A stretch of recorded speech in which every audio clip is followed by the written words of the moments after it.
Donc, bonjour à tous. Donc, il y a beaucoup d'inscrits. Tout le monde n'est pas encore connecté, mais ça arrive.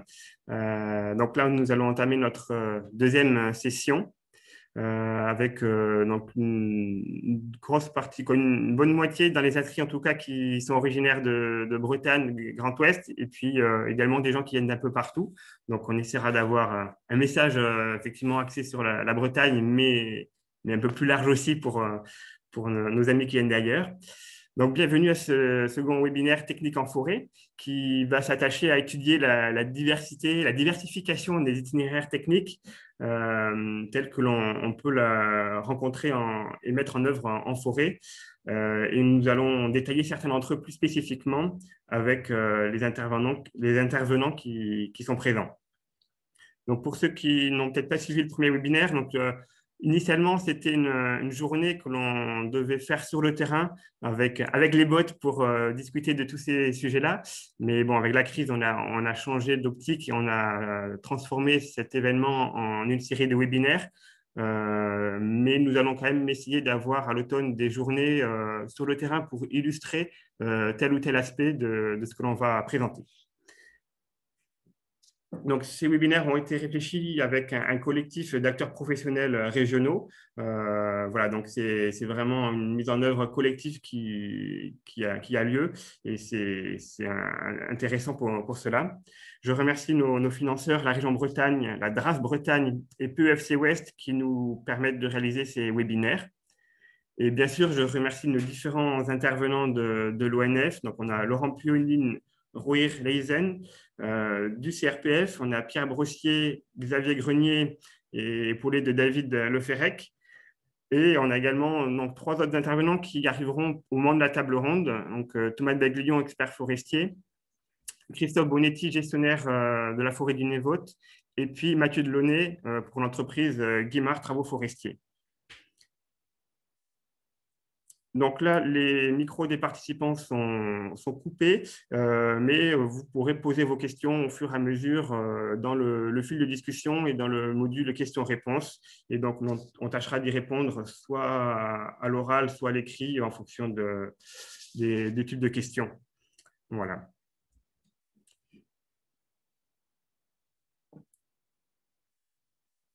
Donc, pour introduire ce sujet-là, aujourd'hui, voilà, il y a un certain nombre de contraintes qui sont de plus en plus fortes au niveau de la forêt, que ce soit par rapport au changement climatique voilà, dont on constate les effets de plus en plus, d'autres contraintes comme une augmentation du gibier, des populations de gibier et donc une pression accrue sur les massifs.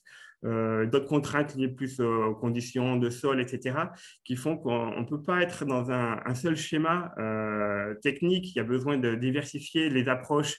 Et pour cela, les forestiers disposent de pas mal d'options aux différents stades du peuplement, hein, que ce soit dès le moment de l'exploitation. Il y a différentes pratiques qui peuvent se faire, différents modes. Et on sait que l'exploitation, ça va conditionner ensuite toute la vie du peuplement en fonction des options qui sont prises. Donc, c'est une étape importante. Lors de la préparation du sol, en fonction de si on va travailler en plein, en bande, localisé ou pas de travail, c'est également différentes options qui s'offrent en fonction des situations. Des options lors du renouvellement, est-ce qu'on va procéder par plantation, par régénération naturelle, par semis, différents cas de figure. La composition des essences va être également des paramètres importants qui impactent fortement le peuplement, sa résilience dans le temps, son adéquation par rapport aux besoins. Il y a beaucoup de choses. Donc là, on va pas rentrer dans tous les détails, mais différents types de choix qui sont possibles aussi. Et enfin, au niveau du mode de conduite, du traitement du peuplement, en fonction de si on est dans du régulier, de l'irrégulier, ça va conditionner à la fois les différents âges des arbres que l'on va avoir, l'étage multitude de paramètres, de facteurs sur lesquels qui sont à la disposition du forestier pour choisir son itinéraire et avoir des options qui sont vraiment adaptées à la situation et voilà, sans forcément avoir un seul cas de figure comme ça a pu l'être un petit peu par moment où on avait des cas types, plantation, coupe rase, qui est un schéma assez classique, qui est un petit peu, pour être trivial, dérivé de l'agriculture. Mais voilà, la forêt, on a des situations qui sont très différentes et donc besoin de diversifier les approches. Je vais lancer un petit sondage juste pour savoir, parmi tous les acteurs qui sont présents, un petit peu mieux vous connaître. Donc, ouais, c'est juste pour savoir un petit peu voilà, qui est en ligne aujourd'hui pour que nos intervenants puissent adapter aussi leurs approches en fonction de vos attentes.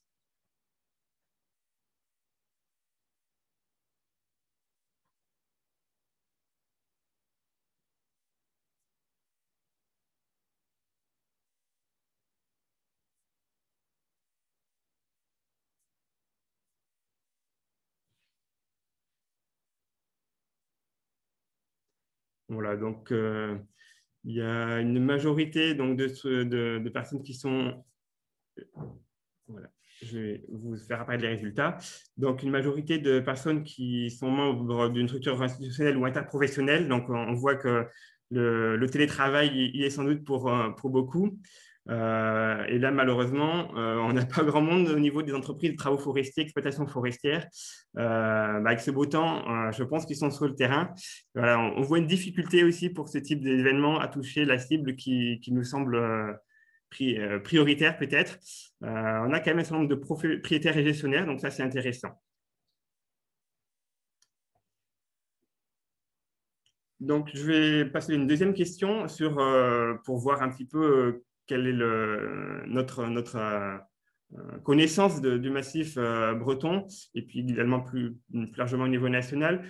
Quelle est la part de la surface forestière qui est plantée selon vous ou issue d'une plantation à un moment donné?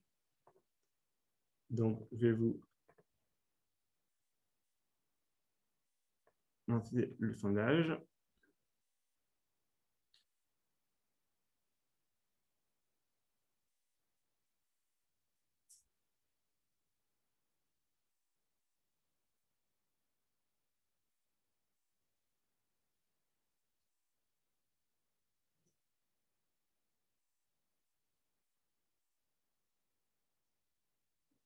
Pas forcément évident comme question. Il y a quelques personnes qui sont hésitantes, j'ai l'impression. Bon. Alors, c'est 11% qui apparaît. Eh bien, non, ce n'est pas tout à fait ça. La bonne réponse, c'est 16%. Voilà, ce qui fait de la Bretagne la quatrième région la plus plantée. Et au niveau national, on est sur un taux de 13% de surfaces qui sont plantées ou issues de plantation. Donc voilà, ça donne une idée aussi de l'origine des peuplements.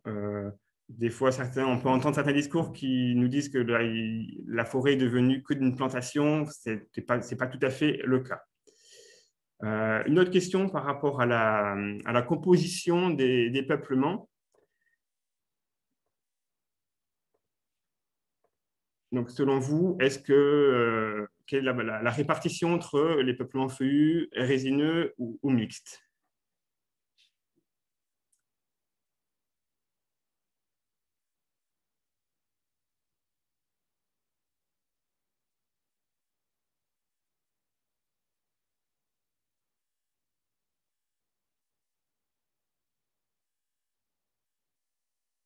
C'est assez équilibré pour l'instant.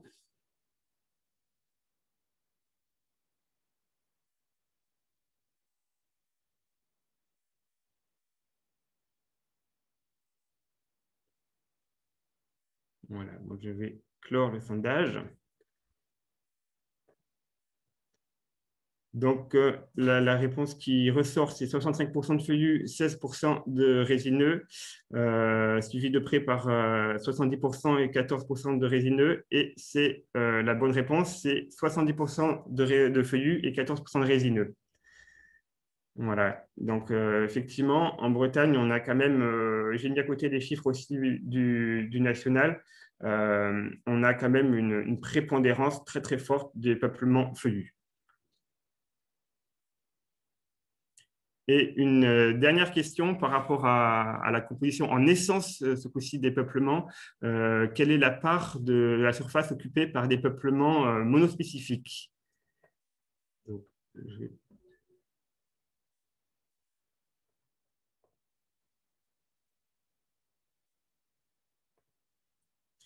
Et donc, c'est effectivement le résultat qui apparaît en majoritaire, c'est 39% et c'est effectivement la bonne réponse. Où on a 39% de la surface qui est monospécifique, mais également 39% qui est occupée par deux essences majoritaires. Et ensuite, voilà, 14% avec trois essences et 8% avec davantage. Donc, je vous ai également mis les chiffres pour le niveau national à côté. Donc, on peut voir que voilà, il y a une assez grande diversité de situations. Il y a pas, on n'est déjà pas dans des situations qui sont uniques. Donc, ce qui est intéressant, c'est voilà, on hérite en forêt de situations qui viennent, qui ont été façonnées par nos anciens. C'est un état de fait. Donc, aujourd'hui, comment on peut faire pour valoriser le travail qui a été fait, prendre la situation telle qu'elle est et s'adapter par rapport aux nouveaux enjeux. Et donc, on va rentrer dans certains retours d'expérience qu'on peut avoir déjà sur ce qui se fait en Bretagne.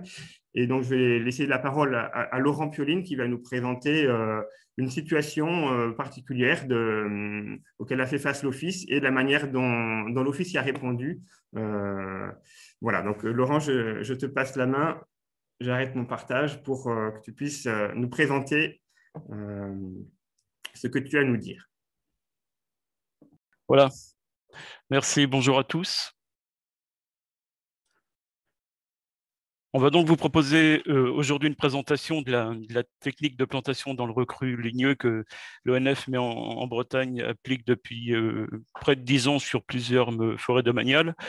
Aujourd'hui, avec le recul, les premières conclusions montrent que ce mode de renouvellement présente plusieurs avantages par rapport aux techniques qu'on a pu utiliser par le passé. Pour ceux qui connaissent, on prendra aujourd'hui l'exemple de la forêt domaniale de l'Oudéac, qui a été le principal support de cet itinéraire, avec la réflexion menée sur les surfaces importantes à renouveler après les ravages du dendroctone sur l'épicéa de Sitka, ou comment planter de grandes surfaces à moindre coût en déstructurant un minimum les sols tout en favorisant la biodiversité de l'écosystème forestier.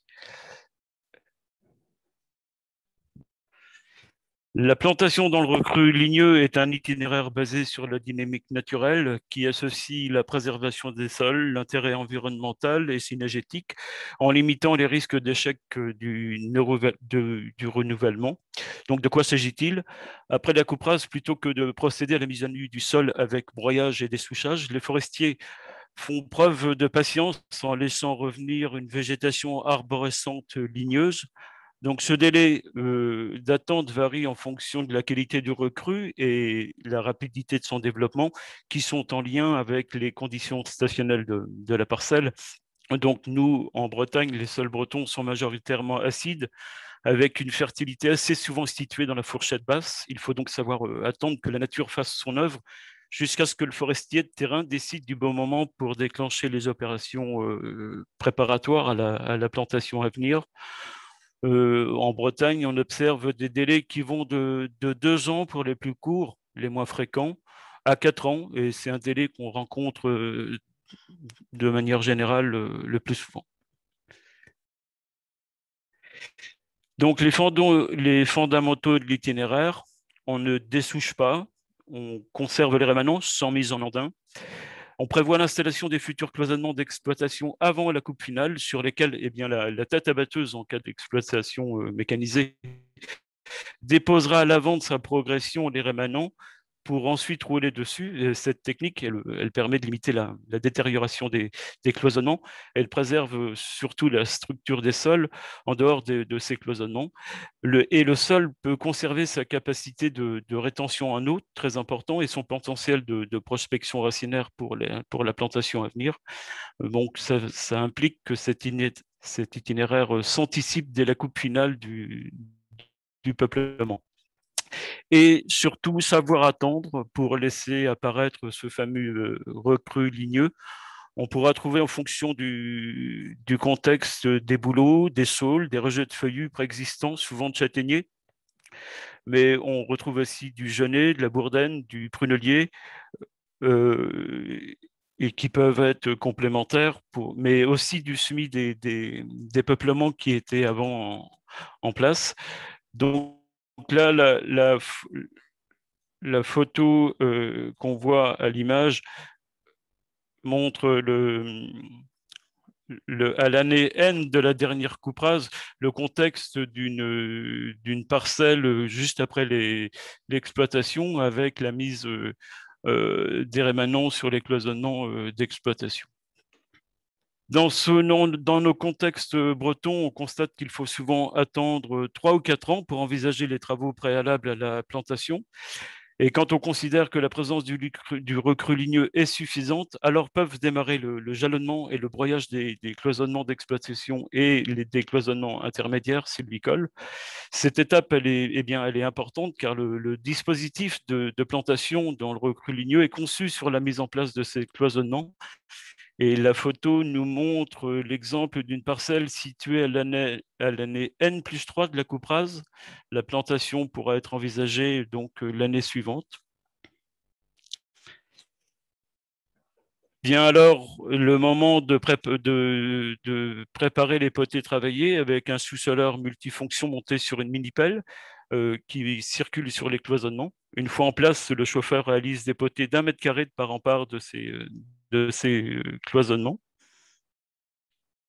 Le petit schéma schématise un peu le contexte du travail préparatoire. La réalisation des potées avec la description de l'outil. Donc la mini-pelle est équipée d'un peigne pour enlever dans un premier temps la végétation concurrente et la dent de sous-solage décompacte ensuite le sol sur 40 à 60 cm de profondeur sans déstructurer ni bouleverser les horizons sur chaque potée. Une précision qu'on rencontre assez souvent en Bretagne, en station hydromorphe. Donc, une partie de la terre doit être amenée au centre du poté par 2 passages de dents supplémentaires en biais pour former un bombé de 20 cm qui évite l'effet cuvette et l'asphyxie du plant. La création de ces potées exige le bon matériel et surtout un vrai savoir-faire du chauffeur. Et en ce qui concerne les périodes de réalisation des potées, elle est importante car il faut respecter une période de repos d'1 mois minimum avant la mise en place du plan. Tout ça pour s'assurer qu'il ne restera pas de poche d'air dans le poté. La meilleure période pour ces travaux de préparation des potées se situe souvent au mois d'octobre, avec des sols qui, à cette époque, peuvent être encore porteurs. Alors, quelles essences retenir dans cet itinéraire dans plusieurs massifs de Magno, avec le chêne Cécile, le Douglas, le pin sylvestre, le pin maritime ou encore l'épicéa de Sitka? Tout ça dépend du potentiel stationnel de la parcelle également. L'image nous montre la parcelle à l'année N plus 4, où les plants viennent juste d'être installés tout fraîchement. Donc le recru a été un minimum secoué autour du poté par le travail de la mini-pelle, mais il se relèvera dès la reprise de la plantation dans le recru feuillu est adaptée et peut s'appliquer dans des situations d'échec, de régénération naturelle, ou en cas de transformation de peuplement dit pauvre, ou alors la décision d'un changement d'essence objectif lié à l'adaptation au phénomène climatique, ou pour limiter les risques sanitaires déjà connus. Alors, les densités de plantation, eh bien, le maintien du gainage permet de réduire les densités des schémas classiques de plantation qu'on l'on connaît souvent. Dans ces itinéraires, les densités les plus souvent appliquées par l'ONF en Bretagne sont pour le chêne Cécile de 1660 plants hectares. Pour les résineux Douglas et autres résineux, la densité est réduite à 1100 plants hectares. Mais bon, certains éléments peuvent varier pour pour la densité. En cas de régénération naturelle localisée de l'essence objectif, ce qui arrive, ou d'une essence compatible avec la conduite du peuplement ou de la station. Donc là, sur le plan technique et sur le suivi de la plantation, ça se compliquera un peu, mais ça peut être tout à fait conduit en même temps. Et une précision, un seul plan en racine nue ou en motte est installé par potée. L'entretien de la plantation.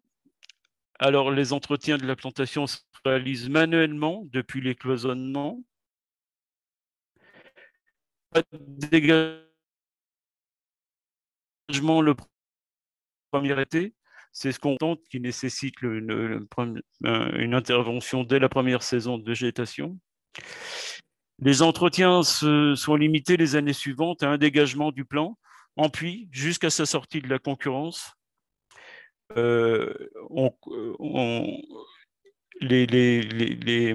L'ouvrier, il s'agit, en ce qui concerne les dégagements qui suivent, il s'agit d'un travail subtil et localisé autour du plan en forme de puits.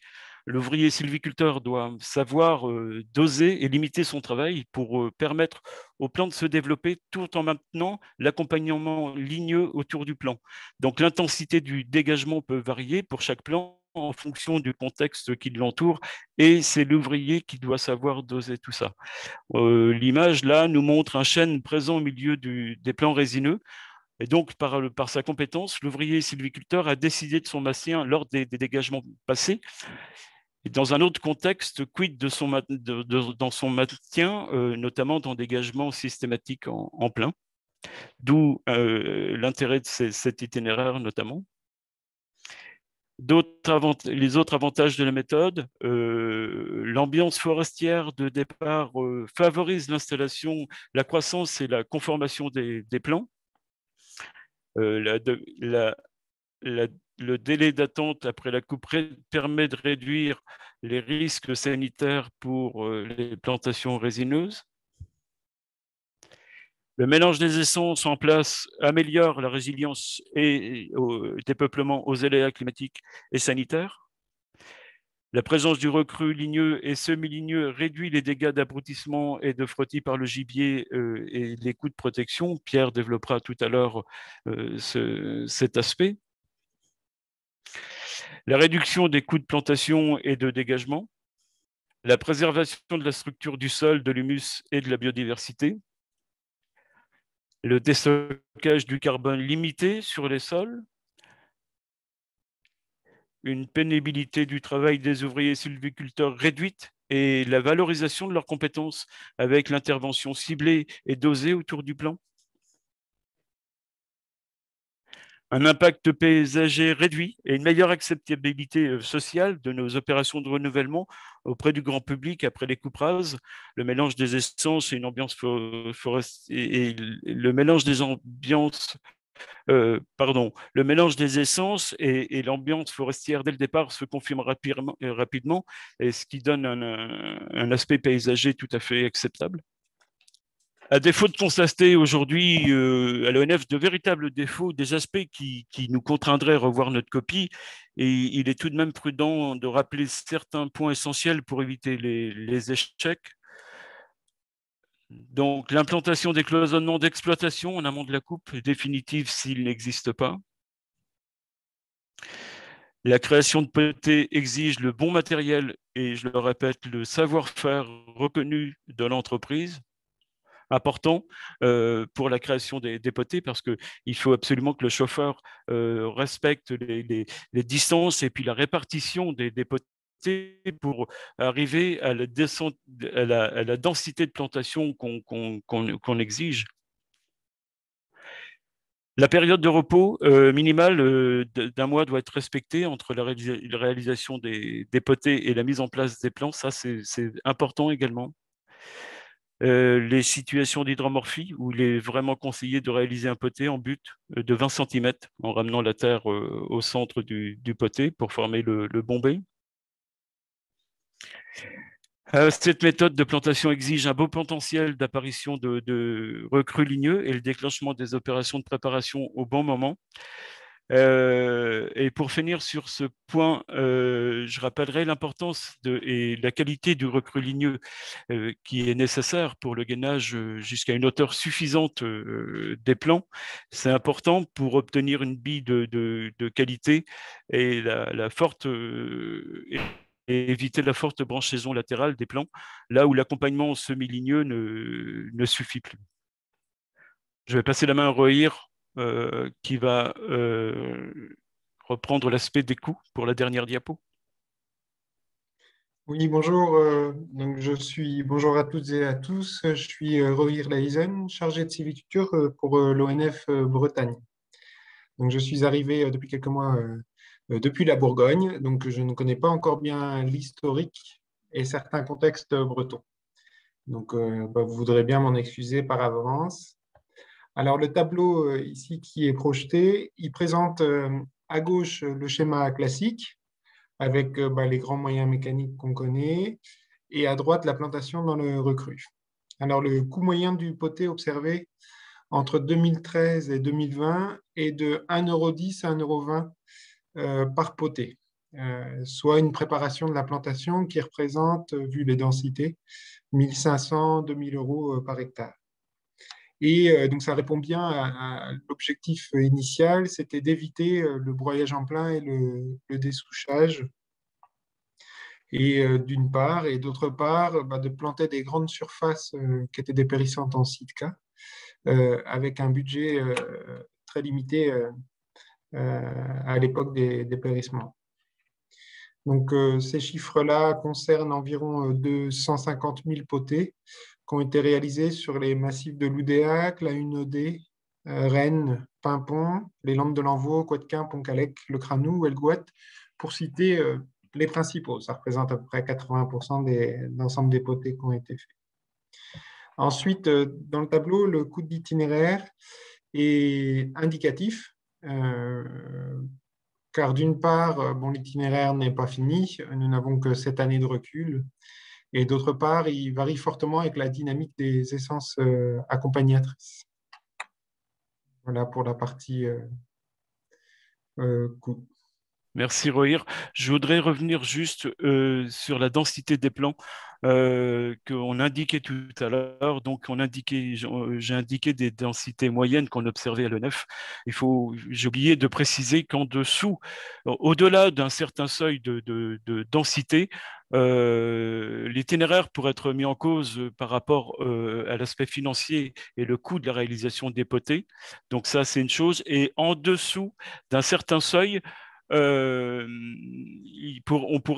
cet itinéraire pourrait être confronté au risque de ne pas pouvoir obtenir un volant et une qualité des arbres, une valeur commerciale des arbres suffisante escomptée par rapport à la faible densité si c'est trop bas. Voilà. Je vous remercie. Merci Laurent. Alors, je crois on a prévu de faire un focus sur la question pour montrer les avantages aussi par rapport à l'équilibre forêt gibier. Et là, c'est Pierre Brossier qui va pouvoir nous en dire plus. Bon, alors Laurent et Rohir vous ont présenté un certain nombre d'avantages de cette méthode. Et elle en a vraiment d'autres en matière d'équilibre forêt-gibier. En Bretagne, on a travaillé depuis 2015 sur cette problématique-là, un petit peu en même temps que l'ONF sur ses itinéraires. Donc, je vous ai mis quelques photos pour illustrer la méthode. Ces 2 photos qui ont été prises dans le même massif, avec 2 techniques de préparation différentes. Donc, sur la gauche, c'est la méthode classique, bretonne, qu'on aimerait voir de moins en moins utilisée, avec des interventions un petit peu brutales. On dessouche, on met en andin, et donc après, on plante dans le vide, dans un terrain lunaire. Donc ici, il y a une ligne de plantation, là, il y en a une autre, et ici, il y en a une autre. Donc, on a des animaux, en l'occurrence les cervidés, c'est ceux-là qui nous posent quelques petits soucis, qui se retrouvent dans des terrains de jeu où il n'y a que nos plants à manger dans les premières années, puisqu'on n'a pas attendu que le recrue s'installe et qu'on a retiré une partie de la couche de terre intéressante et qu'on l'a emmené dans les Andins. Donc, il n'y a pas besoin d'être un devin pour savoir qu'on va avoir des ennuis. Les animaux, il faut bien qu'ils se nourrissent. Donc, on prend un risque. Alors, soit il est assumé. Dans ce cas-là, il faut surdensifier et puis prier très fort qu'ils en mangent, mais pas trop. Ce n'est pas toujours le cas. Et on a des techniques alternatives. Donc je ne vais pas répéter ce qu'a dit Laurent, mais c'est une autre façon de procéder, un peu moins traumatisante pour le milieu, un peu plus favorable à la biodiversité et qui nous permet aussi de canaliser les animaux. En fait. Les animaux sont comme nous, c'est un peu des feignants. Quand vous leur faites des chemins, eh ben, ils prennent les chemins. Et sur ces chemins-là, s'ils trouvent à manger, il n'y a aucune raison qu'ils aillent se mettre dans l'interbande pour aller chahuter vos plants. Donc, non seulement on préserve les sols, la biodiversité, le milieu, et en plus, on canalise les animaux et on crée des gagnages tout à fait favorables. Donc ça, c'est juste à l'installation ou avant l'installation. Et quelques années après, voilà ce qu'on obtient. Donc à gauche, un petit fouillis, pas très élevé. Et puis à droite, on a toujours nos cloisonnements sylvicoles qui permettent aux ouvriers d'intervenir dans de bonnes conditions et de travailler. Vous voyez, ici, on voit le Douglas, et il y en a d'autres là. Et on a aussi la canalisation de nos animaux qui prennent ces chemins-là, qui se sentent aussi pas trop en sécurité, parce que quand ils ont la vue dégagée, ils se sentent un peu stressés. Et au lieu de rester des heures et des heures dans ces parcelles qui sont sensibles, eh ben, ils se baladent, ils mangent et ils vont se cacher plus loin. Ça évite qu'ils stationnent et notamment qu'ils restent à longueur de temps dans la parcelle et commettent des dégâts. Voilà. Donc, pour résumer, on va regarder un petit film qui dure 3 minutes 30. C'est un petit film qu'on a réalisé dans le cadre d'un projet de création d'une plateforme en fait, qui vise à vulgariser le guide pratique de l'équilibre forêt-gibier. Le guide pratique de l'équilibre forêt-gibier est sorti en septembre 2016. C'est un travail collaboratif entre nos partenaires chasseurs, la NCGG, la Fédération départementale des chasseurs des Côtes-d'Armor, les forestiers, l'OFB, enfin, la Fondation François Sommer. C'est un travail collectif en fait. Dans ce guide, on a développé une démarche qui comprend 2 méthodes. Une méthode préventive, qu'on espère demain pouvoir installer, où on pourra gérer les populations animales et anticiper nos renouvellements. Malheureusement, à l'heure actuelle, on est plutôt dans la méthode curative, on est souvent dans le dur. On est en réaction par rapport à des dégâts qui sont parfois importants dans nos renouvellements. Donc, ce guide, il a fait ses preuves en Bretagne et ailleurs. Et grâce à un financement obtenu de la part des 2 ministères, celui de l'Agriculture et celui de la transition écologique, nous allons pouvoir, dans les 3 ans qui viennent, le développer au niveau national. Donc, il y aura des moyens pour essayer de devenir des partenaires entre les forestiers et les chasseurs pour qu'on puisse retrouver un équilibre qui nous permette de gérer durablement nos forêts, de les renouveler sans trop d'impact et permettre aux chasseurs aussi de continuer à prendre du plaisir à la chasse parce que c'est des partenaires, il faut qu'ils y trouvent leur compte aussi et ce n'est pas incompatible, loin de là, on l'a montré. Donc, je vous propose maintenant de regarder le petit film.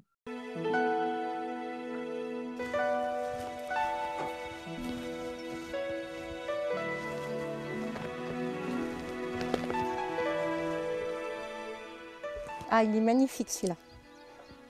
Il est bien droit, bien conformé, avec une belle pousse de l'année.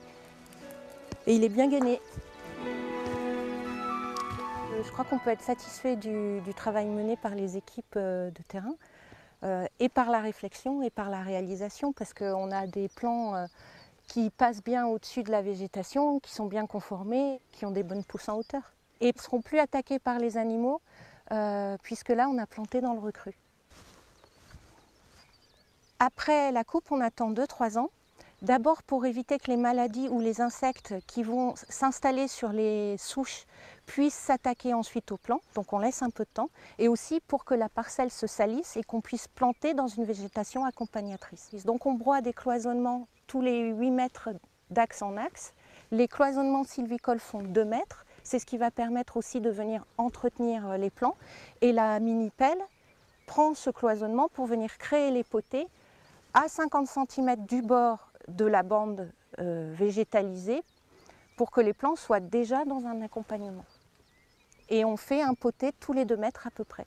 Le fait de les faire dans la végétation accompagnatrice permet que le plant soit protégé au moment où on le met en place. Il n'est pas accessible à la dent du gibier.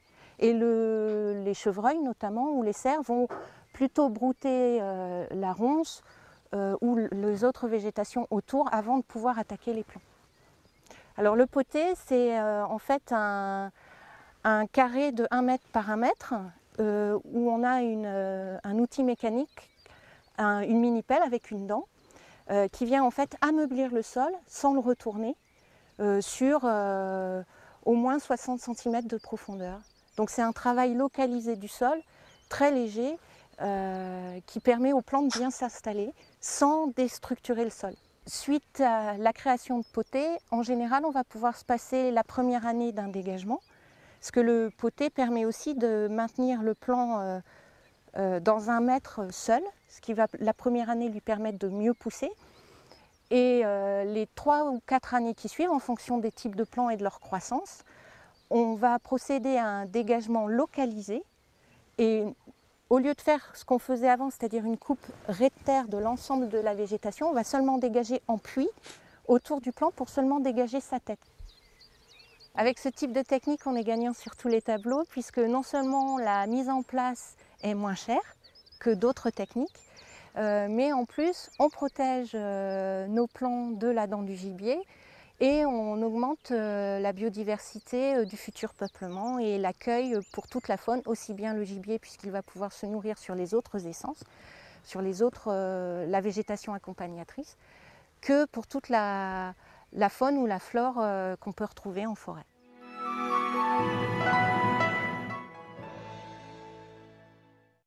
Voilà, vous avez eu un aperçu. Je pense qu'on repasse la main à Laurent. Merci qui nous parle Pierre. du scarificateur. Donc là, on vous propose un retour d'expérience de l'utilisation du scarificateur réversible. Cette expérience est celle de notre collègue Manon Todin, qui est technicienne ONF dans le Morbihan, et qui a utilisé pour la première fois le scarificateur réversible dans une forêt communale du Morbihan. Donc, le renouvellement des peuplements résineux en contexte de fougères, c'était le cas à Pleucadoc. Donc, ce qu'on retient, nous, forestiers bretons, c'est le défi technique, car la fougère aigle exerce une concurrence toute l'année. Le sol est écraser les plants en place. Et l'été, la compétition est encore plus importante et à plusieurs niveaux. Aérienne, tout d'abord, avec la compétition de la lumière, où la fougère aigle, eh bien, on connaît sa rapidité de décroissement une fois que les crosses sont en place. Donc, la compétition, là, elle est très injuste, mais au niveau de la lumière, mais il y a aussi une concurrence qu'on ignore peut-être trop souvent, qui est constituée par l'obstacle des rhizomes dans le sol, donc l'obstacle physique. Dans certaines stations, la densité et l'épaisseur du rhizome, du réseau de rhizomes peut occuper jusqu'à 80% dans le sol, dans les 30 premiers centimètres. Donc, on en déduit facilement les besoins en eau. Et là, c'est là qu'on voit où les semis ou les plants qui sont condamnés à prendre ce qui reste de place et d'eau dans le sol. Et on a aussi un défi économique, car pour contrer cette concurrence permanente de la fougère, eh bien, les forestiers doivent poursuivre la réflexion de ces renouvellements dans ces stations avec des adaptations. Aussi à une double difficulté sur le plan économique avec ces stations qui produisent des bois avec des valeurs marchandes souvent limitées. On ne fait pas la une des journaux avec, avec nos prix de vente de nos résineux. Et puis des coûts de renouvellement importants à supporter pour nous, gestionnaires forestiers ou pour les propriétaires.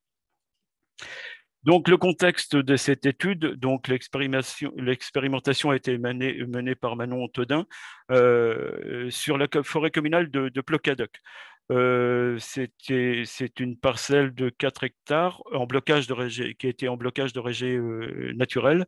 Et donc, son renouvellement a été décidé par Manon avec une plantation de pins sylvestres à une densité de 1100 plants hectares.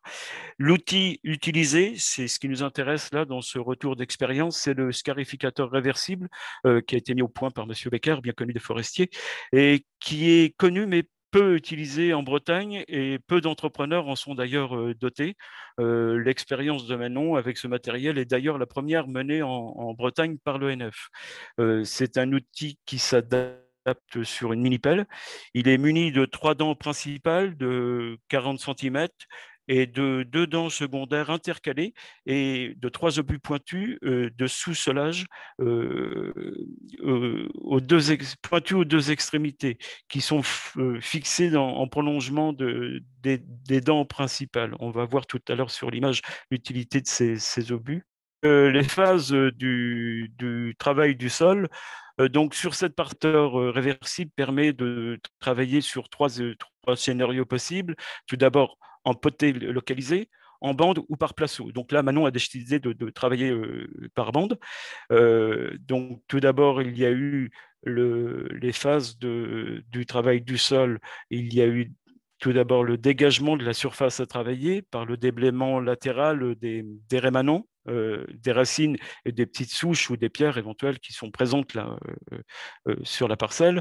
Ensuite, les 3 dents principales soulèvent la fougère avec son système racinaire avant de faire comme une oscillation du bras pour faire, en fait, la pelle secoue l'ensemble pour limiter les exports minéraux du sol pris dans les racines et qu'un maximum de terre reste dans la surface travaillée. Le chauffeur dépose ensuite les rhizomes en andin, parallèles aux bandes travaillées. Alors là, c'est là qu'on s'aperçoit que la masse, ça peut être un problème, ce volume que représentent les rhizomes, parce que la masse est vraiment importante et ça peut être problématique car dans le temps, on s'aperçoit que la fougère se renouvelle sur ces andins et ce qui fait qu'elle est encore plus surélevée avec des conséquences encore plus graves par sa verse sur les plants. C'est là qu'il faut ne faut pas se tromper sur la largeur des bandes travaillées et qui doivent être en conséquence en lien avec la hauteur des fougères qu'on trouve. Ensuite, le décompactage du sol avec les obus en limitant le bouleversement des horizons jusqu'à une profondeur de 40 cm. Et pour terminer, les pointes d'obus affinent les grosses mottes par mouvement circulaire à la surface du sol si c'est nécessaire. En ce qui concerne, je reviens un peu en arrière. On voit là l'outil en train de travailler sur la gauche et sur la droite, on voit le volume que représentent les rhizomes qui sont mis en andin. Malgré la bande qui ne nous paraît pas très large à travailler, eh bien, on voit le volume de rhizome que ça représente. Ce qui nous intéresse sur cette expérimentation de Manon, c'est d'une part le côté financier avec les coûts. Donc là, ceux qui sont affichés sont véritablement ceux constatés sur la parcelle. Donc on obtient pour l'ensemble du chantier un montant pour les 4 hectares et demi de 36 000, un peu plus de 36 000 euros. Bon, faut voir que ça comprend les 3 dégagements, hein, un par an qui suivent la plantation. Et il faut savoir aussi que dans un autre scénario plus classique, il aurait fallu passer 2 fois en dégagement pour lutter contre la concurrence de la fougère. Un, en juin-juillet pour le plan par rapport à la fougère et aussi un second passage en fin août, début septembre, pour éviter que la fougère n'écrase les plants en fin de saison et qu'ils puissent mieux repartir la saison d'après. Donc, le coût de l'engagement représente du scarificateur et lui de 622 € pour les 4 hectares. Donc, à l'hectare, pardon, non, à l'hectare. Donc, l'essentiel sur cette expérimentation, c'est d'avoir le mérite d'exister. Ça nous donne du recul sur l'utilisation de cet outil. Et on voit que les premiers constats après 2 ans de plantation, les éléments positifs eh bien, sont que la fougère n'a pas encore regagné la zone travaillée et que les plants affichent une bonne reprise et une bonne vigueur. Les points de vigilance, à défaut de recul suffisant pour encore en conclure vraiment un bilan, sont sur les résultats qui dépendent de la qualité du travail par le chauffeur de l'appel.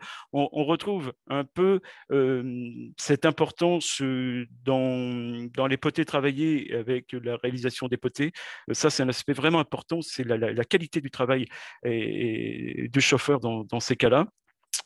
Manon a remarqué également l'effet de cuvette provoqué par l'extraction des rhizomes de la fougère. Ça peut être problématique.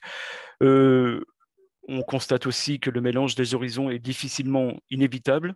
Et il faut maîtriser les coûts de plantation et de dégagement.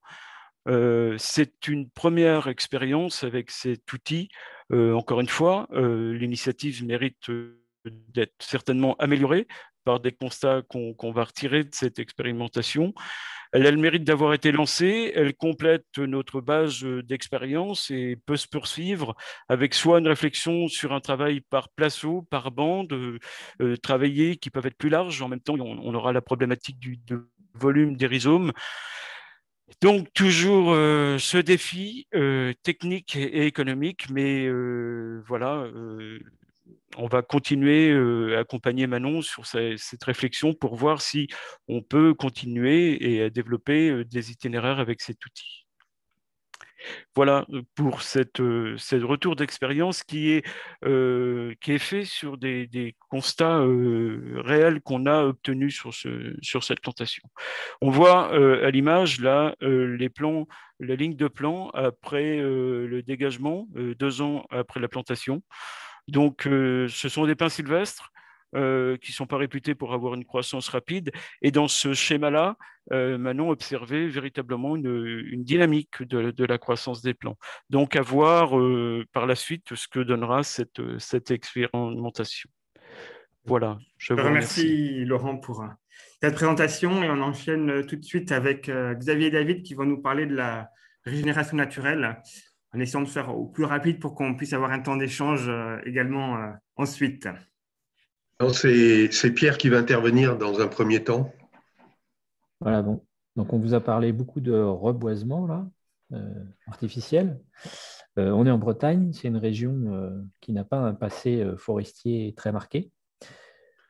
On est souvent sur des premières générations de peuplement résineux. Alors on vous a parlé des peuplements résineux parce que c'est quand même ceux-là qui font vivre la filière, bien qu'il y ait beaucoup de feuillus et qu'on ne doit pas les oublier.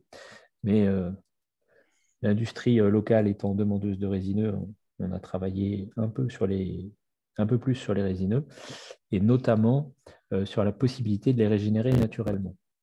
Donc, on va vous présenter l'état de la connaissance sur 3 essences. Alors, on va commencer par l'épicéa sitka qui a défrayé la chronique. Alors, peut-être que vous ne le savez pas pour ceux qui sont hors région, mais on a eu des gros soucis avec un scolyte, le dendroctone de l'épicéa, qui a fait des ravages colossaux sur les épicéas sitka en Bretagne. Mais ça s'est calmé grâce à l'implantation notamment de son prédateur, le Rhizophagus grandis. Et il y a encore des endroits où il est plutôt bien adapté, et donc il y a des techniques pour le renouveler naturellement. Donc là, c'est un exemple, c'est la régénération naturelle en plein. Alors, pour que ça fonctionne, il faut qu'il y ait des semenciers dans le voisinage. Donc là, on vous a illustré ça. C'est une forêt que Christophe Bonetti connaît bien, puisqu'elle est tout près du massif du Nilotte. Donc en octobre 2015, vous voyez, on avait une régénération plutôt pléthorique à base de tsuga, de bouleau, d'épicéa. Et 6 ans après, une fois qu'on a retiré les semenciers au-dessus, ça finit par faire quelque chose d'intéressant et qui n'a pas coûté grand-chose en fait, hein, que de l'observation et du temps. Bon, on est au début de la bataille. Maintenant, il va falloir intervenir. Il y a une autre technique qui est éprouvée, celle-là. Elle a plutôt bien fonctionné. C'est la régénération naturelle en bande. Donc, sur la photo de gauche, on voit la forêt du Crano. Et à droite, on est dans le massif de Pimpon. Alors, c'est un itinéraire qui fonctionne, mais qui n'est pas sans risque. La Bretagne est une région venteuse et on déstabilise quand même sérieusement les peuplements quand on fait les bandes. Et des fois, ça se passe mal.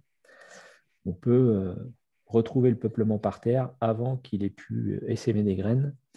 Mais quand on passe au travers des coups de vent, on a des choses tout à fait intéressantes. Vous pouvez voir ici sur le massif de Pimpon, quelques années plus tard, quand on a travaillé correctement en préservant bien les sols, hein, parce qu'il ne s'agit pas de passer partout avec les engins. Je crois que le premier webinaire l'a très bien expliqué. Quand on est respectueux des sols, Dame Nature peut se montrer généreuse. Vous voyez ici, on a une régénération qui est plutôt pléthorique, on en a même un peu trop. Il y a des épicéas, il y a des douglas, il y a des pins sylvestres, il y a des pins maritimes, il y a des bouleaux, il y a des chênes. J'aurais tendance à dire qu'on a que l'embarras du choix. On a même un peu de châtaignier. Donc, c'est plutôt intéressant. Quelques années plus tard, voilà ce que ça donne. Donc, soit on laisse comme ça et on fait des refuges à gibier et puis on ne sait pas trop ce qui se passe, à moins d'avoir un drone et de passer régulièrement. Mais c'est quand même un peu risqué. Soit on fait des cloisonnements sylvicoles, c'est ce qu'on voit ici. Et donc, vous pouvez voir la diversité d'essences. Hein. Ici, on a un pin, là, on a un épicéa, là, on a un bouleau.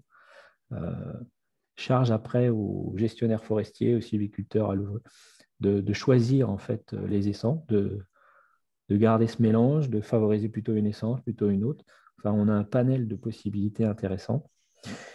Et toujours ces fameux cloisonnements qui permettent l'entretien et le suivi, mais également de canaliser le passage des animaux et d'éviter qu'ils se retrouvent ici dans des no man's land où ils font des bêtises et en fait où on s'aperçoit qu'ils ont fait beaucoup de bêtises et qu'ils peuvent avoir ruiné le peuplement sans qu'on s'en rende compte. Donc les cloisonnements d'exploitation, c'est très très important. Une autre technique où là, elle n'est pas celle-là, on ne maîtrise pas tout, on observe plus les choses mais on pense que ça peut avoir de l'avenir, c'est les coupes progressives. Hein. À la faveur d'éclaircies parfois un peu fortes, d'ouverture de cloisonnement, on voit très bien que la régénération s'installe. Même sur une couche d'aiguilles importante, ce n'est pas un problème pour l'épicéa de Sitka. Et on verra, mais c'est une essence de demi-ombre au départ, donc il ne faut pas l'éclairer trop fort, sinon ça se passe mal.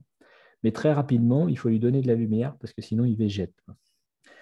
Donc c'est aussi une technique qui n'est pas sans risque. Il y a eu des expériences malheureuses avec des arbres qui étaient très élancés, qui ont fini en chablis. Donc ça, c'est un itinéraire qui reste à peaufiner, on va dire. Comme je vous l'ai dit, en Bretagne, il y a du vent. Des fois, les tempêtes font bien les choses. On peut avoir des petites trouées. Donc là, c'est l'exemple d'une parcelle dans la forêt de la Hardouinais. Donc ça tombait plutôt bien, les arbres étaient mûrs. C'est l'équivalent d'une grosse éclaircie, une coupe d'ensemencement. Et on a une régénération qui s'installe. Alors, ce n'est pas évident à gérer. On verra que dans les petites trouées, l'épicéa de Sitka n'est pas si facile que ça à conduire.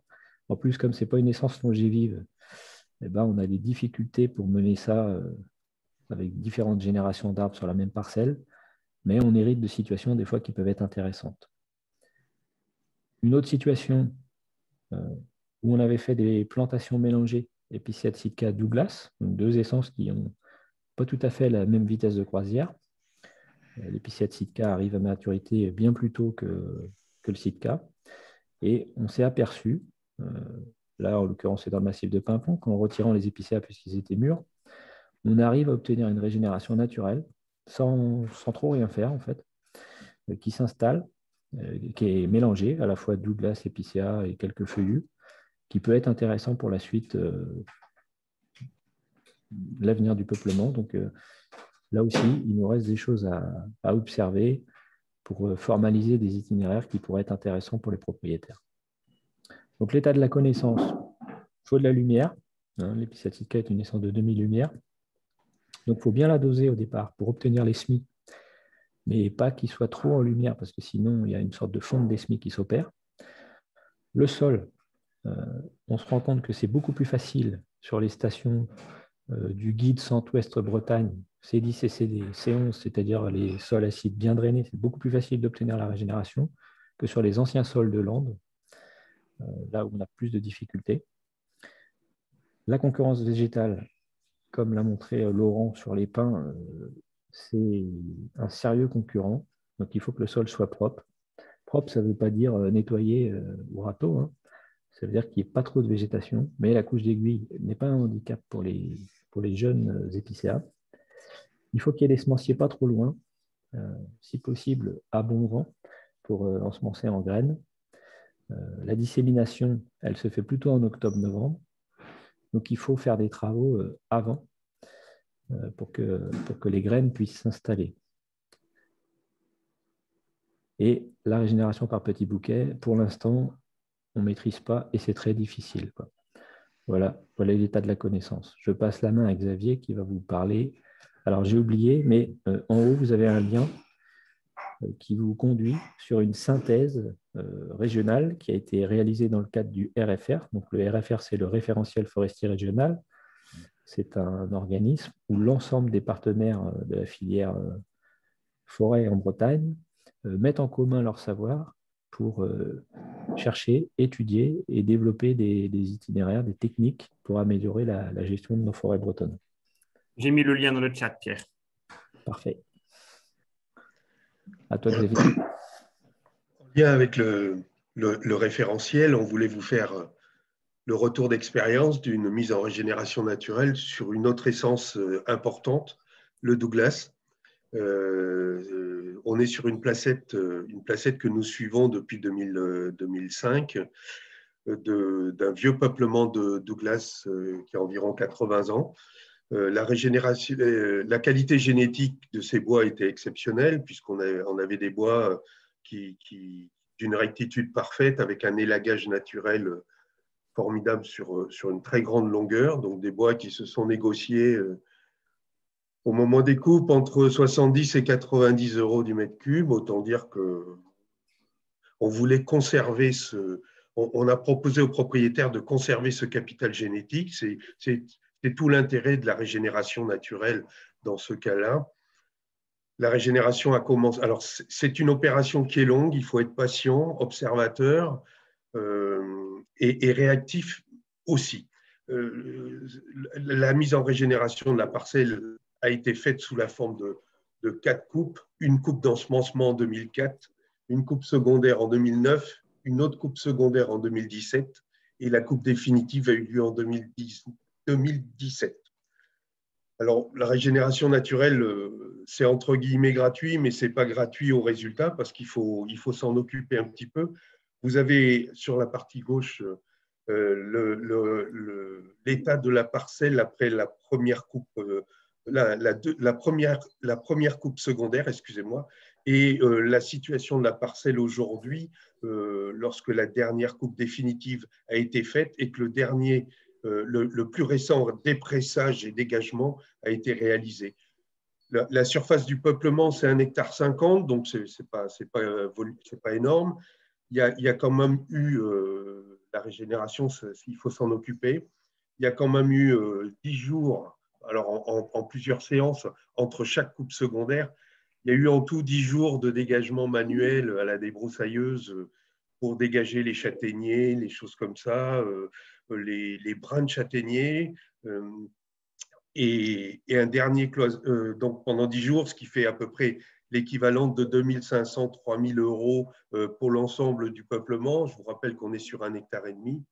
Et en dernier lieu, et à la demande du propriétaire, parce que des fois la régénération, ce n'est pas toujours très poétique, on a installé des cloisonnements pour pouvoir justement visiter la parcelle, pouvoir dépresser. Et il y en a eu là pour une journée de tracteur pour environ 500 €. Donc, on est sur un coût de dégagement et cloisonnement de 3 000 € de l'hectare. Donc, on n'est pas forcément très loin du coût d'une plantation entre guillemets classique, mais on a là eu l'avantage de conserver le patrimoine génétique d'un peuplement exceptionnel.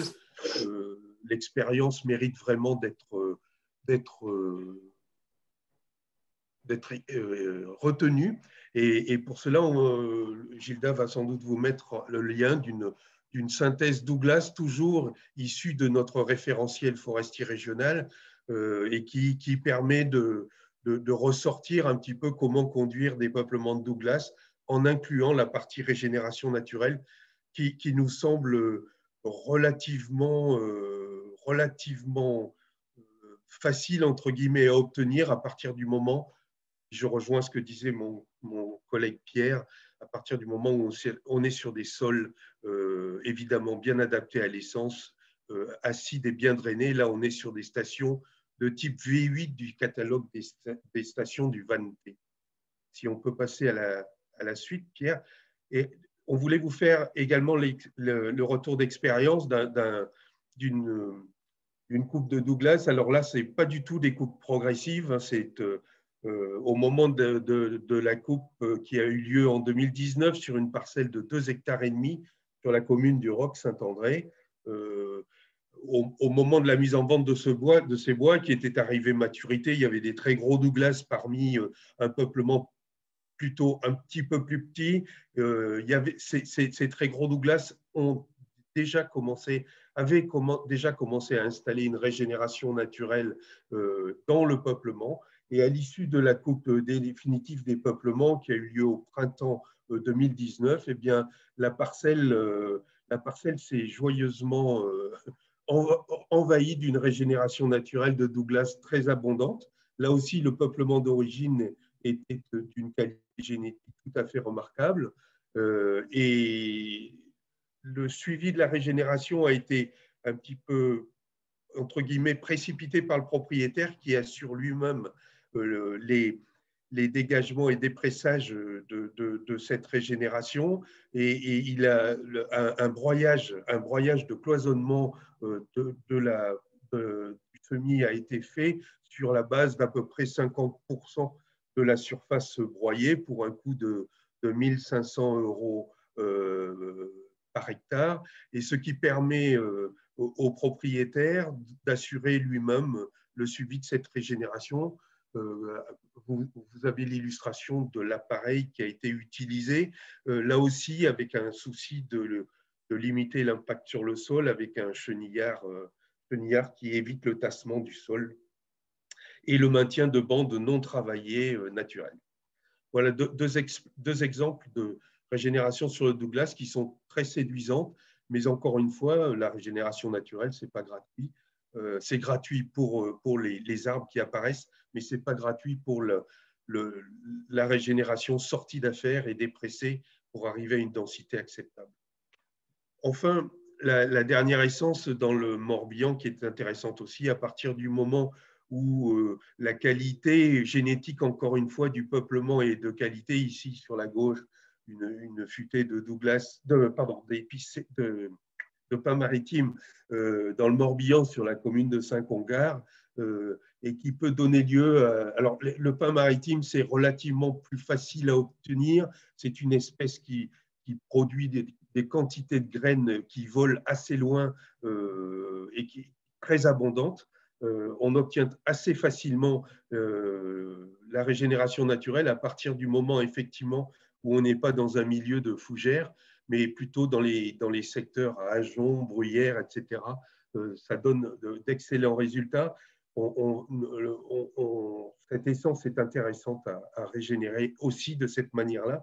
Avec la régénération naturelle, on a là aussi une précaution contre l'impact du gibier est nettement réduit, puisqu'on a effectivement une quantité d'arbres un peu pléthorique souvent, et qui évite que les animaux s'occupent de l'ensemble des plants qui sont apparus. Cette essence, le pin maritime et le Douglas vont faire l'objet de 2 publications du CRPF qui paraîtront à l'automne prochain, 2 fiches techniques dans lesquelles on abordera évidemment ces 2 sujets importants du renouvellement de ces peuplements, soit par plantation, soit par régénération naturelle. Voilà ce que pouvais vous proposer, Gilda. Merci Xavier. Voilà, il nous reste une petite présentation par Rouir sur le renouvellement naturel sur l'hydromorphe. Donc Rouir, si tu peux faire assez rapidement pour qu'on puisse avoir un temps d'échange, je te remercie d'avance. Donc je vais vous présenter la régénération naturelle du chêne sur station hydromorphe. Alors pourquoi est-ce que c'est une diversification d'itinéraires? Alors, je n'arrive pas à passer à l'écran d'après. Voilà. Alors, c'est une diversification d'itinéraires en Bretagne parce que on a appliqué, là, on sort de 15 ans d'application du guide chêne, la version 2004, et on se rend compte que sur stations hydromorphes telles qu'on les a, ou des stations exigeantes telles qu'on les a en Bretagne, ça a été un échec. Donc, l'itinéraire qu'on a appliqué avec le guide chêne version 2004, ça a été l'itinéraire classique, relevé de couvert, 1 à 2 secondaires, et puis une définitive au bout de 5 à 8 ans. Donc, on a appliqué ça tel que, et là, les forêts de Rennes, enfin, toute la partie ligérienne, mais même un peu au-delà dans la partie bretonne, ça n'a pas fonctionné, puisque une fois qu'on a fait le relevé de couvert, la molynie s'est développée sur ces stations hydromorphes. Les collègues ont participé à une fonte généralisée de SMI, et puis on attend la glandée d'après. Les quelques SMI qui arrivent à lutter contre la molynie qui sortent, eh bien, il se peut qu'ils soient à la merci d'un petit chevreuil qui passe à cet endroit-là, et donc ça a amené eh bien, des travaux, un blocage, et puis finalement, pour finir, en coupe rase de plantation.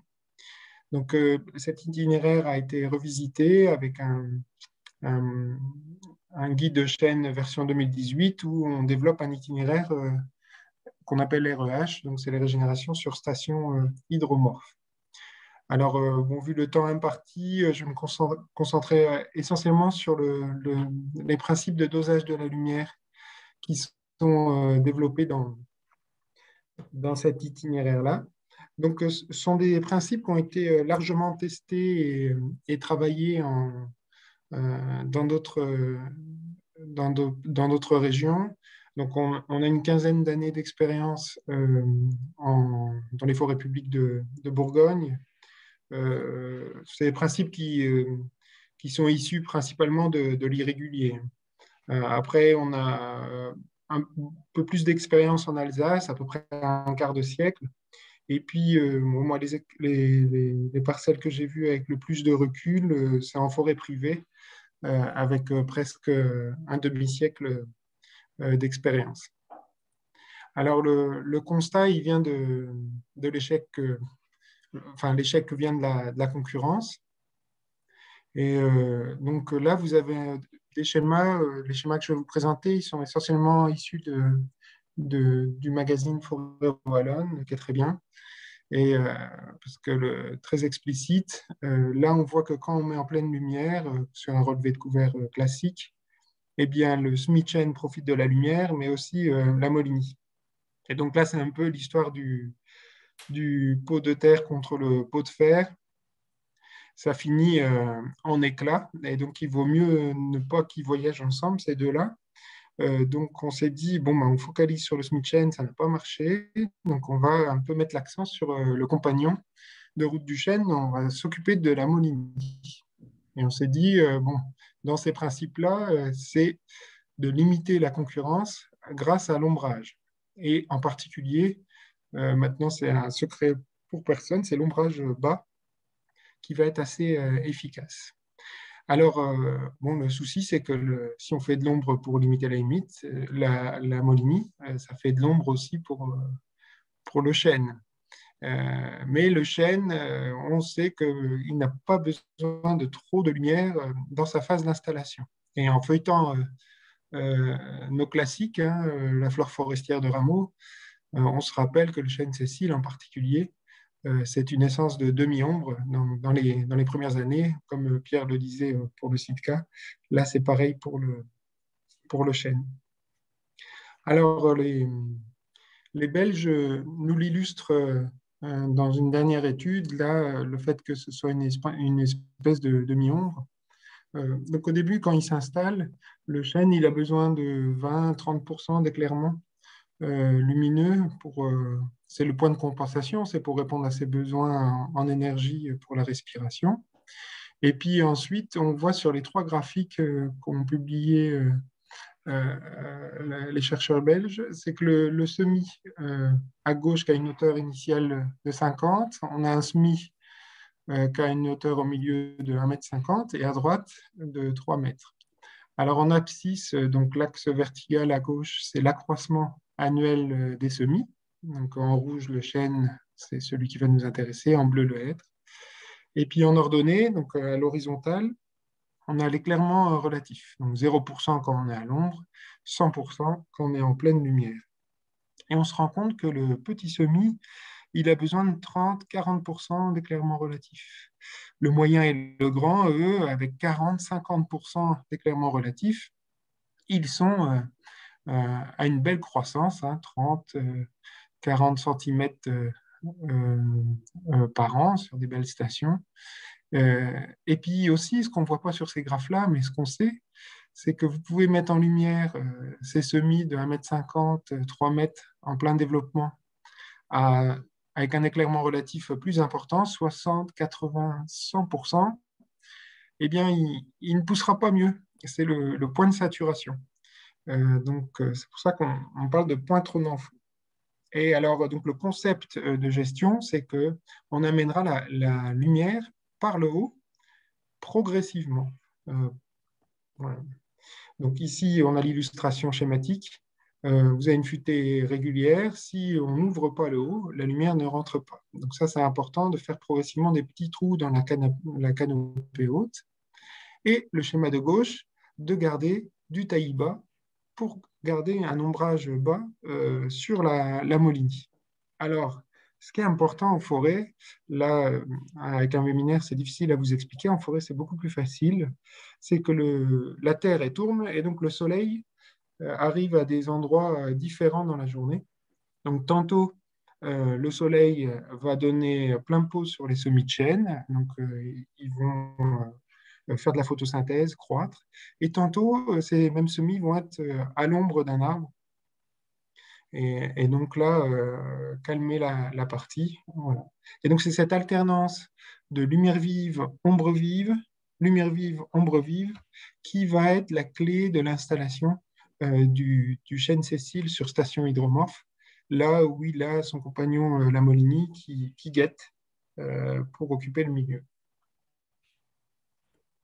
Alors, en image, ici, vous voyez l'installation, ce que ça donne. On voit tout de suite l'ambiance forestière.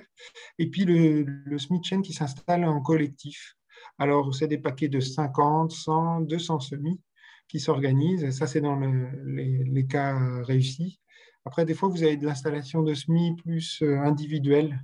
Là, ça va être plus difficile à mener par la suite, mais faisable quand même. Donc, tant que le semis de chêne n'est pas différencié, donc ça c'est important, le forestier conserve l'ambiance forestière.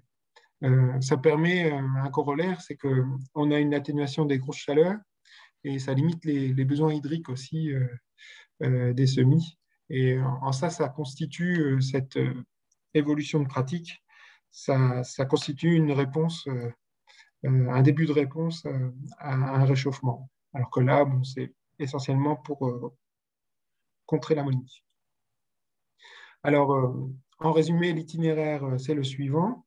Donc, si on avait des consignes de martelage à donner, elles sont assez elles sont assez simples.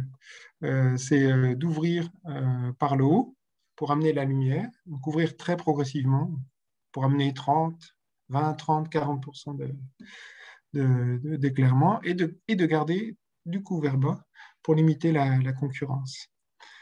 Et en une, deux, voire trois coupes si besoin, une fois que les collectifs sont installés, là, on peut amener plus de lumière et de telle manière à ce que les semis de chêne occupent le terrain et qu'avec leur croissance soutenue, ils fassent eux-mêmes ombrage à la moline. Donc, pour le propriétaire forestier, il a deux possibilités, deux itinéraires possibles. Donc, le premier, ça va être de continuer à valoriser son capital producteur en améliorant des bois qui ne sont pas arrivés au diamètre et en récoltant des chênes mûrs sur semis installés. Donc ça, c'est la futée irrégulière, la futée à couvert continu. Et puis l'autre possibilité pour le propriétaire, ça va être de terminer la coupe des arbres et passer à une parcelle de semis. Donc ça, c'est la futée régulière. Voilà pour la présentation de cet itinéraire-là. Donc pour la Bretagne, on a commencé en forêt domaniale de Rennes il y a à peu près 3 ans. Et cet hiver, on a démarré cet itinéraire en forêt domaniale de Saint-Aubin du Cormier. Donc on vous donne rendez-vous dans 10 ans pour faire un bilan à mi-étape. Merci Rohir. Merci aux différents intervenants. Donc, on va prendre un petit moment là, pour échanger aussi avec les 3 personnes qui nous rejoignent et les questions qui vont nous remonter également. Donc, je vais peut-être commencer avec Christophe en tant que représentant donc, du propriétaire qui est au niveau du massif du Nivote. Comment tu pourrais nous dire comment tu pourrais nous parler de ce qui guide vos choix de tel ou tel itinéraire sylvicole? Quels sont vos objectifs en tant que propriétaire et gestionnaire? Voilà, est-ce que tu peux nous dire quelles sont les attentes et pourquoi tel ou tel choix? Très bien, bonjour à tous. Écoutez, le premier choix, il était d'ordre pédagogique, hein, puisque nous, on a cherché. Est-ce que tout le monde m'entend bien là? Oui, parfait. On a cherché à montrer aux étudiants qu'il existait une alternative aux plantations classiques, hein, c'est-à-dire randonnage et plantation en pente. Et donc, on a essayé, planter en 2019, de planter des Douglas sans peut-être travailler. Hein. Donc, le premier intérêt de cette technique-là, outre le fait de planter dans un recrue ligneux modéré, c'était de garder le maximum de rémanents au sol, sans les endéner. Puisqu'on observe dans les parcelles à côté que si on a des belles lignes de plantation le long des andins, eh bien, les lignes souffrent dans les interandins. Le fait des différents passages de machines d'exploitation puis l'appel d'endénage, on a un tassement des sols et qui provoque une croissance un peu ralentie des plants, sans compter après des problèmes de pression du gibier que Pierre Brossier a bien mentionné auparavant. Donc, le premier intérêt, c'était de garder le maximum de rémanents pour avoir le maximum de matière organique en restitution au sol. Les sols sont relativement pauvres. Donc voilà. Et puis, autre intérêt, c'était que, outre le recrue ligneux qui existait, hein, puisqu'on a planté ça environ, on va dire, 3 ans, oui, 3 ans après 3-4 ans après la coupe rase, c'était qu'il y avait pas mal de régénération naturelle de par les peuplements à côté.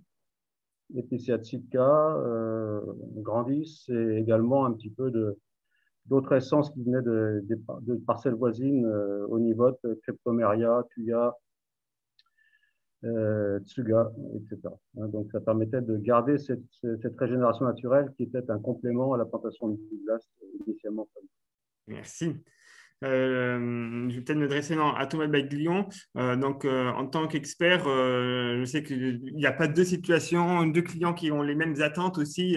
Et donc, comment se fait ce choix d'itinéraire? Est-ce que c'est les propriétaires qui sont demandeurs de telle ou telle technique, ou est-ce que, en tant que gestionnaire des situations, c'est toi qui vas être force de proposition? Et comment se fait un petit peu l'approche des choses et vers quoi aujourd'hui le cabinet s'oriente?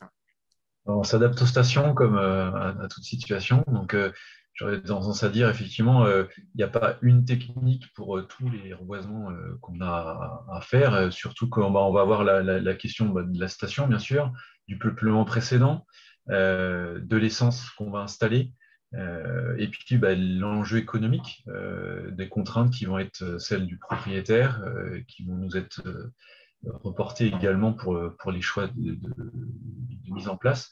Donc, tout ce qui nous a été présenté aujourd'hui nous donne déjà un bon panel. Je pense qu'il peut y avoir aussi d'autres modalités. En ce qui me concerne, j'ai pu en mettre en œuvre d'autres, des différentes. Donc, oui, je pense qu'aujourd'hui, on a tendance à avoir une ouverture qui nous permet de développer ces nouvelles façons de faire. Je pense que les avantages qui ont été exposés l'ont été clairement, hein, dans plusieurs dimensions, que ce soit environnementale, synergétique, économique. Donc aujourd'hui, nous, on a tendance effectivement à le développer. Alors, ça prend, comme en forêt, toujours un peu de temps. Mais aujourd'hui, c'est une vraie préoccupation à la fois de nos clients et des techniciens du cabinet pour les différents chantiers qui sont mis en œuvre. Donc moi, j'aurais tendance à dire, voilà, c'est aussi la dimension du forestier de s'adapter à la situation particulière. Merci. Je vais peut-être m'adresser à Mathieu également, du coup, en tant qu'entreprise de travaux forestiers. Aujourd'hui, quelle réaction par rapport à ce qui a été présenté, les contraintes peut-être du terrain par rapport à des techniques, des nouvelles techniques. Alors, comment les adopter, quelles difficultés rencontrer, si vous pouvez nous réagir. Oui, bonjour. Écoutez, ce qui a été présenté, c'est vrai qu'aujourd'hui, c'est les méthodes de reboisement, enfin de préparation de sol et reboisement qu'on fait de plus en plus. Je pense aujourd'hui, il faut s'adapter aussi à la sensibilité sociétale aujourd'hui par rapport au matériel qu'on va mettre dans les parcelles. Il est certain qu'aujourd'hui, les méthodes autrefois très lourdes choquent. Et puis, on a aujourd'hui des outils qui ont prouvé qu'on pouvait faire des reboisements dans des conditions, dans des bonnes conditions. Alors, on a parlé du culti sous-soleur. C'est une méthode qu'on emploie beaucoup, nous, à l'entreprise Guimard. Après, il faut bien l'adapter. On a des expériences qui ont montré que sur des terrains sans végétation, sur des grandes parcelles, le fait de faire une potée travaillée et de replanter, l'arbre mettait beaucoup de temps à se stabiliser dans la potée et au bout d'un certain temps, comme il a tendance à pousser très vite, être déstabilisé dans ses potées au moindre coup de vent. Donc c'est vrai que le reboisement dans des zones de recrue peut être intéressant, ce qui permet de stabiliser le plan. Autrement, on essaie d'adapter aujourd'hui en fonction de la station. En effet, nos méthodes de travaux avant plantation. On va s'adapter, bien sûr, au sol, à la topographie. Alors, on est très varié en Bretagne. Hein. On peut être sur des pentes extrêmement dures, comme on peut être sur des plateaux. On essaie vraiment de s'adapter en fonction des sols, de la topographie et des peuplements.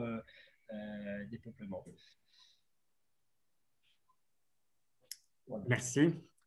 Xavier, je te voyais opiner. Je ne sais pas si tu voulais réagir ou non, tu es d'accord avec les propos de Mathieu. C'est un point technique que vient d'évoquer Mathieu Delaunay qui me paraît important. Le poté travaillé, ce n'est pas non plus forcément la réponse à tout. Et je crois que Laurent l'a évoqué aussi. C'est une technique qui, dans les sols un peu hydromorphes, est plutôt compliquée et peut-être même contre-productive On a fait des expériences très dommageables en forêt de la Hardouinée dans les reboisements après coupe d'épicéa Sitka en sol hydromorphe où le résultat a été catastrophique. Donc là encore, on revient toujours un peu sur la même notion de faire très attention à la station sur laquelle on est, le type de sol et sa structure et sa texture pour bien adapter l'outil qui va bien. Mais les plants déstabilisés dans les potées sur terrain nu, on l'a vu plein de fois. Hein. Ça, c'est tout à fait exact. Et c'est une précaution importante à prendre. Ok, merci. Alors, je reviens tout à l'heure, il y a eu une question. Alors, je pense que c'était par rapport à la présentation de Laurent sur le scarificateur. Il y a Alain qui demandait quelle est la rentabilité avec un coût de plantation des pins à 8 100 € par hectare. Oui. Forcément, la question est pertinente sur cet aspect financier. J'ai parlé tout à l'heure du défi économique. Donc là, l'expérience de cette utilisation du scarificateur met des prix en avant constatés. Manon, avec le recul, a comparé ce type de plantation avec du potager travaillé qu'elle a utilisé, où à l'hectare, c'est réduit, c'est autour de 6 000 €. Bon, si on rajoute les dégagements supplémentaires nécessaires en début de saison et en fin de saison, on atteint presque cette somme, mais encore une fois, c'est tout ce quid de conjuguer l'aspect économique et technique. Encore une fois, là, sur cette expérience, c'était une parcelle en situation de blocage suite à l'échec de la régénération naturelle. Donc, l'utilisation de ces outils doit intervenir que dans ce genre de situation où la régénération naturelle est de toute façon celle à préconiser pour limiter l'impact financier. Mais effectivement, la question du coût se pose. Il y a autre chose aussi, on peut se poser la question sur l'avenir, sur peut-être une meilleure valorisation commerciale des bois produits. Qui est en lien directement là avec la filière et la transformation. Donc, il faut prendre en compte tout ça. Et moi, ce que je retiens de cette expérimentation, c'est le rôle qu'a joué le propriétaire, qui est la commune de Placadoc, qui a accepté de se lancer dans l'aventure. Ils sont propriétaires, c'est eux qui financent. Et ça, il faut leur donner le mérite parce que ça va permettre justement de pouvoir avoir une réflexion financière sur ces itinéraires. C'est ce que je précisais. Mais effectivement, le coût paraît important. Alors, si dans tout ça, qui de bonne venue, eh ben, tant mieux. Voilà, mais la question se pose. Il y a autre chose aussi, c'est qu'on s'aperçoit en contexte breton que l'enjeu des forêts des collectivités, je ne parle pas forcément des domaniales, mais des collectivités, conjugue pas seulement la production, parce que là, dans le contexte breton, on est surtout dans des contextes de multifonctionnalité de la forêt, où les propriétaires forestiers, souvent les communes propriétaires forestières, sont propriétaires de jeunes peuplements. Il n'y a pas d'historique. Ce sont de jeunes forêts où il n'y a pas de culture ni de tradition forestière et l'accent est mis sur le volet économique, évidemment, mais aussi social et environnemental, avec l'aspect paysager. Donc, certains propriétaires jouent le jeu financier d'accepter un moindre revenu de leur forêt par la production dans la mesure où la forêt joue un rôle sur les deux autres aspects, sur l'écologie et sur le social. Toujours la clé, où là, il faut trouver une juste base. On n'a pas tout, on maîtrise pas tout sur cet aspect-là, dans ces itinéraires. Mais d'où les réflexions qui doivent continuer à être menées, évidemment. Pour rebondir sur ce que dit Laurent, moi, l'arrivée en Bretagne, il y a quelque chose qui me marque, c'est que ce sont des stations très acides, avec un renouvellement difficile, voire très difficile, et des produits qui n'amènent pas forcément des recettes très importantes. Et donc, c'est quand même une difficulté technico-économique qui est, qui est marquante dans la région. Et l'entrée des différentes fonctions, elle doit nous rappeler que le renouvellement d'une forêt, ça a un coût. La gestion d'une forêt, ça a un coût. Et il y a des itinéraires, oui, qui sont élevés, très élevés, et d'autant plus difficiles à mener que les recettes escomptées sont faibles. Donc, pour assurer toutes ces fonctions-là que Laurent a évoquées, eh bien, des fois, les simples revenus par le bois ou les revenus classiques ne suffisent pas. Xavier, ouais, tu veux réagir? Je suis bien sûr tout à fait d'accord avec ce qui vient d'être dit, mais je crois que le point important, quand il s'agit de renouveler un peuplement, c'est de préparer cette opération, c'est-à-dire les réfléchir à l'avant. Laurent l'a signalé ce matin tout à l'heure pour la mise en œuvre de la plantation dans le recru. Il faut prévoir, même avant l'exploitation, où vont passer les engins, comment vont-ils travailler.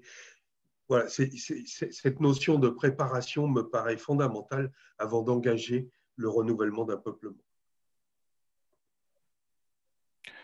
Je voudrais aussi rajouter à ce que dit Xavier, c'est que techniquement, dans certains cas, on a à faire face à des peuplements surannés, où nous, en tant que gestionnaire forestier, on arrive sur le tard pour X raisons, parce que la commune est toute jeune propriétaire, a hérité de certaines parcelles, et on est dans certains cas sur des peuplements résineux surannés qui sont en incapacité de fructifier. Donc on tente la régénération naturelle, et on s'aperçoit que le peuplement n'est plus fertile. Et là, il faut renouveler, et le renouvellement par plantation, encore une fois, économiquement, eh ben, c'est un coût, effectivement. Et là, c'est technique, purement technique dans un premier temps, et ce qui entraîne eh bien, des coûts de renouvellement plus importants. Peut-être effectivement rappeler que la régénération naturelle, ce n'est pas la solution à tous les cas de figure. Et peut-être, Xavier, tu pourrais nous parler aussi dans le Morbihan. Des fois, il y a peut-être l'impression facile qu'on ne fait rien et puis la régénération naturelle va s'occuper du reste et de reboiser un peuplement tout seul sans rien faire. Donc, peut-être qu'un point d'alerte par rapport à ça. C'est hélas le problème, effectivement. Et souvent, ces peuplements, on dit ça va venir tout seul, ils sont en plus de ça de qualité génétique plus que douteuse. Donc, en fait, on ne fait que reproduire des arbres qui ne sont pas forcément économiquement intéressants. Thomas, est-ce que tu veux… Oui, je voulais juste rebondir sur le fait que le fait de devoir s'adapter nous nécessite d'avoir aussi un certain panel de matériel disponible et de technicité. Hein. Ça a été bien présenté par M. Pioline dans son exposé, comme quoi l'ouvrier sylvicole devait être techniquement expérimenté et bien formé. Et donc voilà, le panel du matériel et des connaissances aussi limite un petit peu le volume qui peut être traité par les entreprises du territoire peut-être. Donc ça, je ne sais pas si Mathieu a éventuellement une réaction par rapport à ça, mais on a quand même un besoin à la fois d'investissement et de main-d'œuvre qualifiée pour arriver du coup, à répondre à ce besoin, et on sent quand même cette dynamique qui va vers là. Et c'est vrai que c'est parfois une solution de facilité de s'orienter vers des entreprises typiquement avec des pelles mécaniques plus grosses, qui sont aussi des entreprises qui ont d'autres actions ou d'autres travaux qui permettent de rentabiliser ce matériel par ailleurs dans d'autres périodes. Et donc ça, c'est quand même un enjeu, là, l'investissement et la disponibilité, le temps aussi qu'il faut passer dans une parcelle qui parfois peut être un petit peu plus long, et en tout cas en plusieurs phases. Mathieu, du coup, si vous avez une réaction. Ah oui, par rapport à ce que dit Thomas, en effet, c'est vrai qu'on a aujourd'hui un panel d'outils qui permettent de travailler le sol après pour un reboisement. C'est vrai que, bon, en fonction du peuplement qui a été exploité, on va être relativement limité dans certains cas, à partir du moment où c'est des gros bois, où on ne pourra pas travailler de la même manière que si on est sur une exploitation de taillis voilà, plutôt à faible diamètre.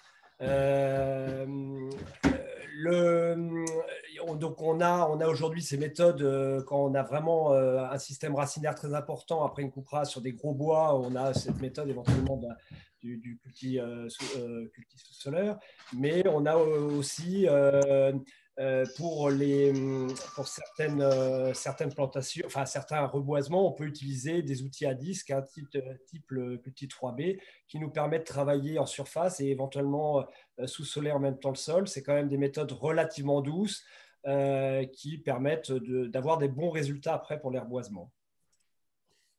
Et j'avais une question aussi, c'est que donc, le travail du sol, on voit qu'il y a, et puis avec le webinaire de l'autre fois, où on ne peut pas faire tout n'importe quand, il y a des saisons qui sont un peu goulées, où il y a quelques mois, il faudrait faire tous les travaux. Donc, comment on gère quand on est dans une entreprise de travaux forestiers, qu'il faudrait faire tous les travaux du sol en 1 ou 2 mois ou, ou très peu de temps. Et puis, du coup, derrière, la question aussi de la main-d'œuvre, comment ça… Est-ce que c'est des réelles difficultés ou est-ce que vous y arrivez quand même Et en effet, on est très limité dans le temps. Bien entendu, en plein hiver, passé le 15 novembre, fin novembre, on est très limité dans les travaux forestiers avec nos tracteurs et puis les outils qui sont quand même relativement lourds. Et c'est vrai qu'on a une période, un créneau qui est très court. Et puis après, il faut trouver également, en effet, le personnel qui a les compétences justement pour, voilà, avec une fibre un peu forestière pour pouvoir adapter en fonction du terrain, en fonction des peuplements, les itinéraires. Mais c'est vrai que c'est une vraie difficulté. On est sur des périodes très courtes d'intervention. Tout à l'heure, il s'était rappelé que il y avait le résultat dépendait fortement du savoir-faire de l'ouvrier qui était dans la pelle mécanique. Donc, c'est vrai qu'on voit qu'il y a un besoin de formation et que c'est… Ouais. L'opérateur, il y a le matériel, ça c'est une chose, mais l'opérateur, c'est extrêmement important. Il faut qu'il ait la connaissance un petit peu du terrain, il faut qu'il ait l'expérience. C'est vrai qu'on ne met pas un opérateur à faire soit des potets travaillés ou travailler des lignes de plantation avec un culti 3B sans avoir un minimum de connaissances forestières. Il y a quelque chose d'important aussi, c'est Xavier qui l'a souligné, c'est qu'il faut anticiper. Si on arrive à donner de la visibilité aux entreprises d'une année sur l'autre, parce qu'un reboisement, ça se planifie dans le temps, pour éviter de se faire ramasser pour diverses raisons. Si on est capable de leur montrer ou de leur expliquer qu'il y a X hectares à faire, répartis à gauche à droite en Bretagne, c'est plus facile pour eux de s'organiser, de faire tourner les engins. Donc, c'est du donnant-donnant, quoi. Il faudrait qu'ils puissent avoir de la visibilité. Les experts, maintenant, ils ont des gros cabinets. Ils savent à peu près ce qu'ils vont avoir comme volant d'activité dans l'année à venir ou dans les années à venir. Il y a des documents de gestion durable qui existent, les plans simples de gestion. Ça permet normalement, si on suit les programmes, de savoir quelles sont les surfaces qui vont passer en coupe et qui vont être arboisées. Si on se met tous ensemble à réfléchir et à organiser un petit peu les affaires, ils auront plus de visibilité. Ce sera peut-être plus facile de former des gens compétents et ils pourront assurer, quoi. Si on est capable de leur dire il y a X milliers d'hectares à faire, ils peuvent investir. C'est beaucoup plus facile que si on vient au coup par coup en leur disant tiens, il y a 1 hectare là, il y a 2 hectares là-bas. Il faut créer de la visibilité pour tout le monde, je pense. Thomas, je ne sais pas si tu veux réagir. Est-ce que c'est effectivement, ça c'est l'idéal. Après, est-ce que c'est toujours possible? Comment, dans le quotidien de la gestion d'un cabinet Si, Pierre a raison.